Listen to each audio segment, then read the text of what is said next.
Greetings. My name is Hannah Haddix, and I have prepared a presentation for you today all about anthrax. Instead of recording a video of myself the whole time, I figured it would be more helpful to have visual clues other than myself. So on each slide, you can find a little microphone of sorts, and if you press on it, you can listen to my voice as I guide you along the wonderful world of anthrax bacillus. Thank you for watching.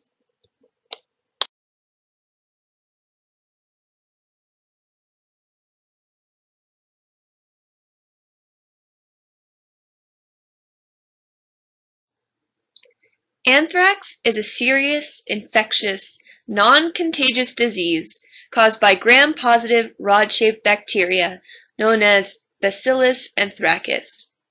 These microorganisms are capable of surviving in a vast range of environments because of their ability to form protective endospores.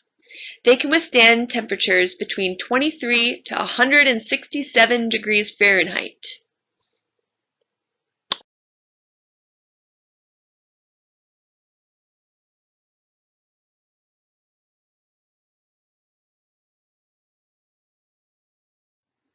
Anthrax naturally resides in soil and commonly affects domestic and wild animals around the world.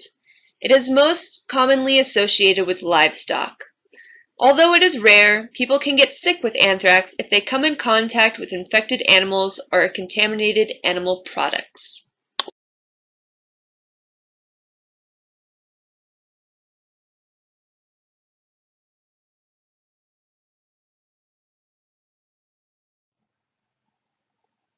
Anthrax was formerly known as wool sorter's disease because it was commonly seen in workers exposed to wool and sheepskins infected with the disease-producing agent. It is generally found in Asia and Africa, but is also common in rural soils in Texas, Oklahoma, and the Mississippi Valley.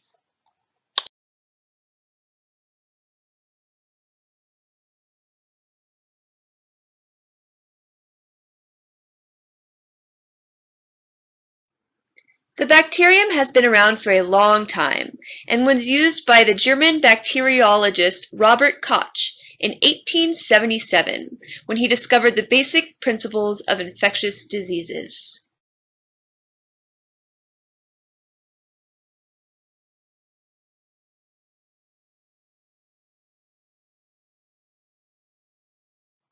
There are 3 different kinds of anthrax, classified by their mode of entry into the body. People will develop different symptoms depending on how the anthrax enters the body.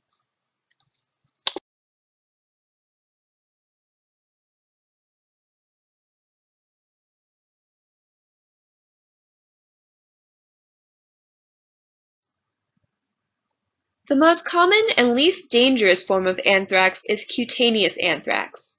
Cutaneous anthrax develops when anthrax spores get into the skin, usually through a cut or scrape.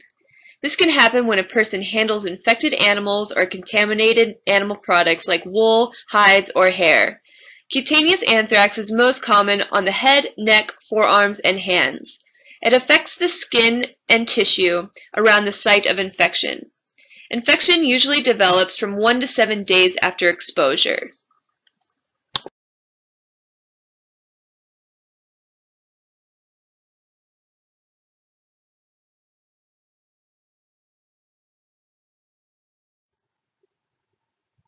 The lesion that results from cutaneous anthrax is an itchy red bump that resembles an insect bite.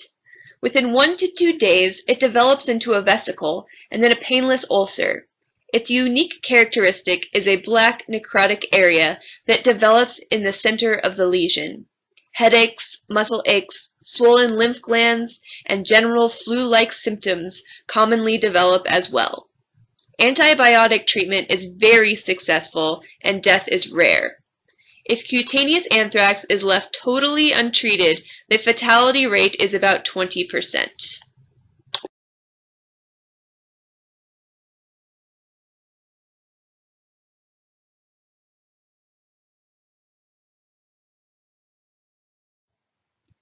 The second form of anthrax is gastrointestinal. It results from eating undercooked meat from an animal infected with anthrax, and the onset of symptoms are 1 to 7 days after exposure.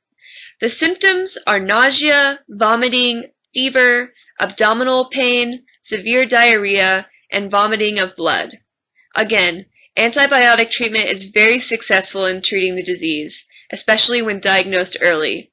Without any treatment, the disease is 25 to 60% fatal. According to Mullins, there have been 0 reported cases of gastrointestinal anthrax in the United States, but the CDC states that it is rarely reported. This might be due to the fact that it is the most difficult form to diagnose.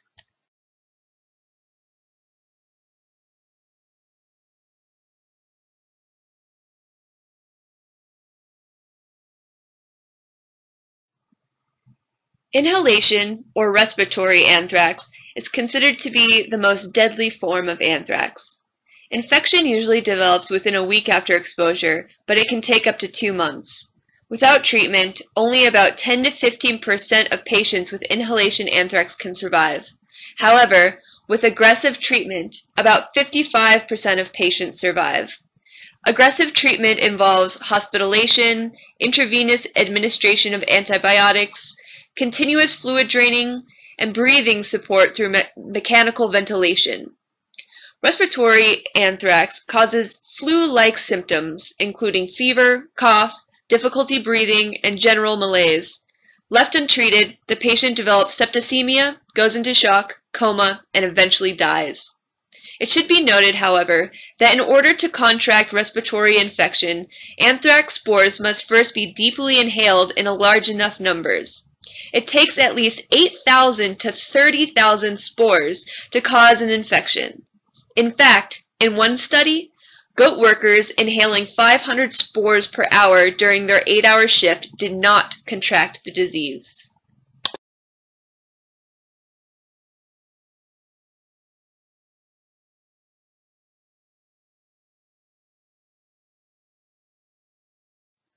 Since doctors in the United States rarely see a patient with anthrax, it can sometimes be tricky to diagnose an infected patient.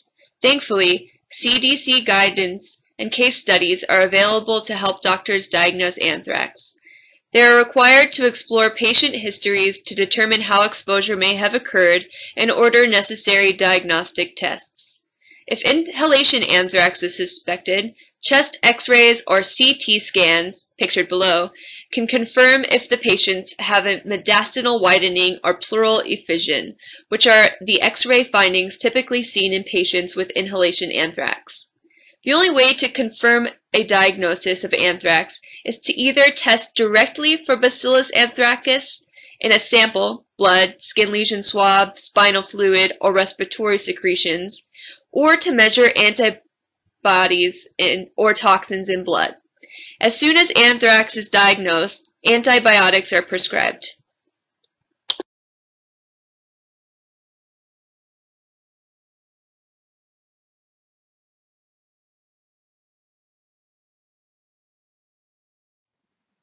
Anthrax is something that most everyone knows about, mainly because of its use in bioterrorism. Shortly following the 9/11 terror attack in 2001, letters containing anthrax spores were mailed to news outlets and government buildings, killing 5 people and infecting 17 others. According to a 2012 report, the bioterrorism event cost $3.2 million in cleanup and decontamination. The 30,000 people potentially exposed to the anthrax in those attacks were given antibiotic treatment as a precautionary measure. Of them, only 5 died. Only 18 cases of inhalation anthrax were identified in the United States during the entire 20th century. Thankfully, there have not been any anthrax attacks since. So, anthrax is not currently a household buzzword.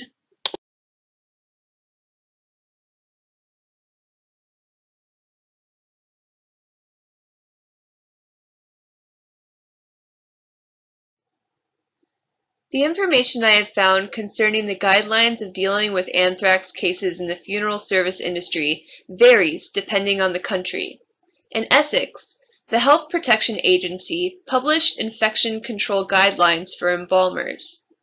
They give strict guidelines on how to prepare a body for viewing, and then include a list of a few infections that will make embalming and viewing impossible. Anthrax is at the top of the list, followed by plague, rabies, SARS, smallpox, transmissible spongiform endotheliopathy, viral hemorrhage fever, and yellow fever. In a chart, they state that bodies contaminated with anthrax are advised to be kept in a body bag, should not be viewed, embalmed, or have restorative procedures performed. In Canada, when death results from anthrax, plague, or viral hemorrhagic fevers, embalming is not permitted. Instead, the body is placed in a sealed container.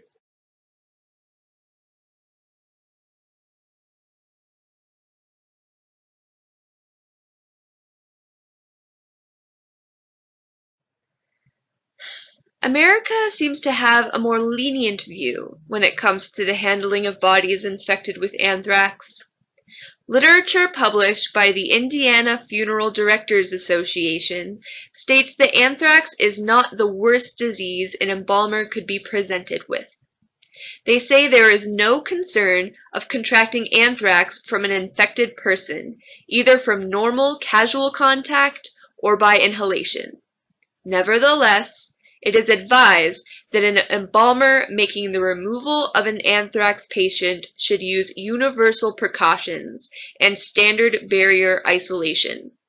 Since anthrax is opportunistic to people who already have respiratory infections, removal personnel should be cautious of transmissible respiratory infections and should utilize a face mask on the deceased as well as on themselves.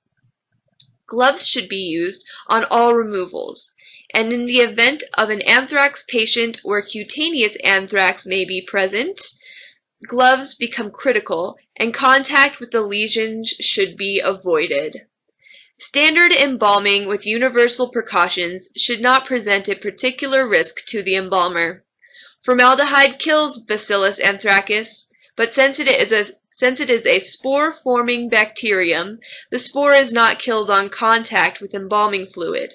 Instead, the spores may survive for minutes or even hours. Aspiration of the lungs should be done in such a manner to minimize any chance of creating aerosol. This should already be common practice, but in the case of anthrax, this becomes even more important. An embalmer should not assume that arterial embalming has destroyed the spores by the time aspiration is done, since formaldehyde contact in the lungs is limited, and because of the time it takes for the spores to be destroyed. They recommend that instruments used in such cases should be autoclaved or disposed of. But I understand that autoclaves are a rare commodity in the funeral home. I assume that other forms of instrument sterilization would be adequate, such as the procedures used when sterilizing instruments exposed to Clostridium perfringens. It is also advised that any cutaneous lesions should be treated with a topical embalming product and covered to avoid any possible contact. Many disinfectants can be used for general cleaning and disinfection purposes. Sodium hypochlorite, or Clorox, being an example of an effective disinfectant. The Indiana Funeral Directors Association article on anthrax concludes by stating that articles in the Journal of the American Medical Association and the Control of Communicable Disease Manual discourage embalming because embalming creates other concerns. They do not say what these concerns might be.